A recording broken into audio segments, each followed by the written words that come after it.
Back at it again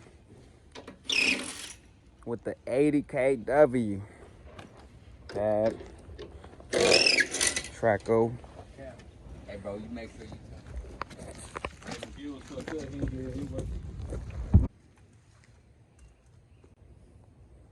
Come on, Miguel.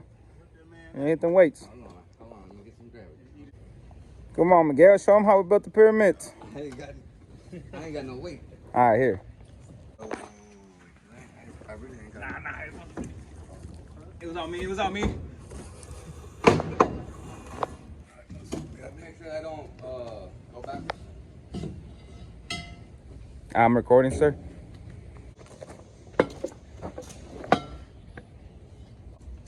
Why? We're gonna make it work. Why you say that? Put that on the edge, bro. You can make it work. Just scoot that one all the way up until. Oh no, the drill.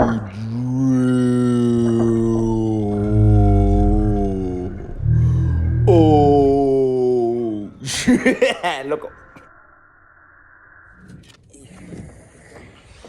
Do the step.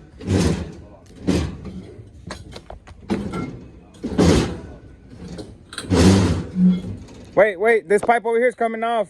It's All right. All right. Oh, John, did you bring your backpack?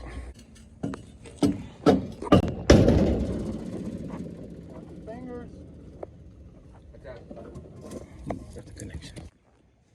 How they gonna get that pipe out? Stay tuned. Come on, Gary, don't act like you don't got it.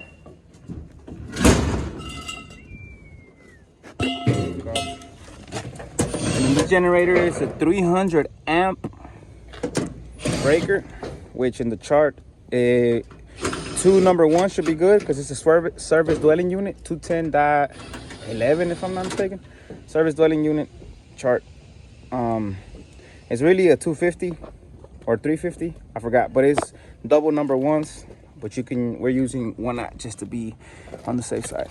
Double 1 knots. This is what my connections with my communication wires go, and I'll show you when I open this up.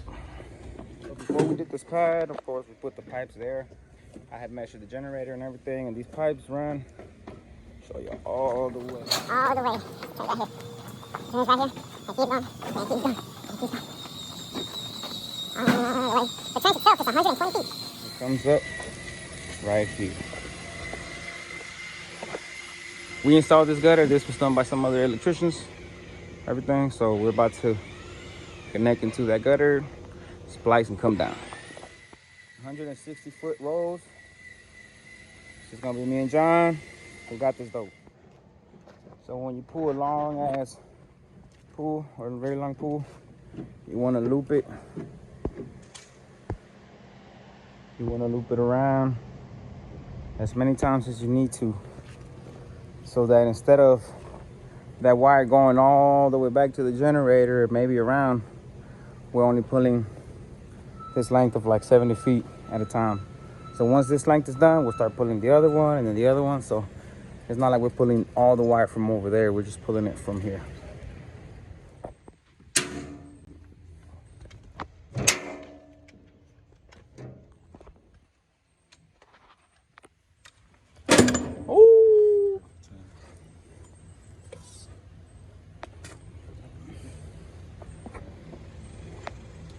Got the fish tape and got some mule tape in. I'm gonna double hitch it.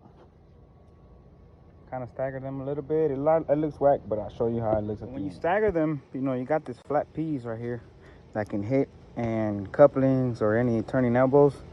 So what you want to do is put the half hitch right about where the beginning of the wire, so it has a little hump and it's not too flat like this, and more like a little, you put the tape around it so it's not so flat, and it just makes it easier.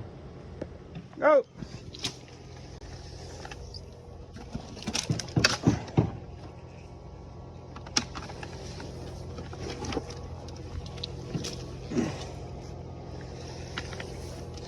That's how we do it, boys.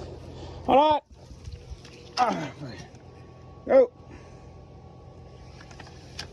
All I need to help him feed. I just want to show you how I did. Wood wire for this one. We wanted to make sure that the 3-inch, we could pull it through. At first, the fish tape wasn't budging, but I put this number 10 down this pipe. I told my boy to twist it, and then once he twisted it, I put this in there, and look how I caught it. I couldn't have done that even if I tried. Come on now, it's like I caught a fish.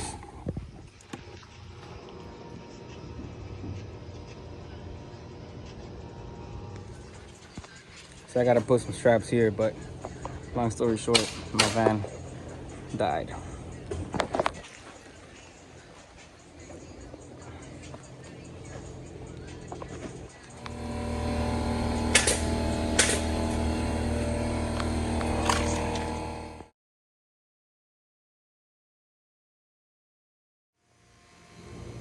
Final product.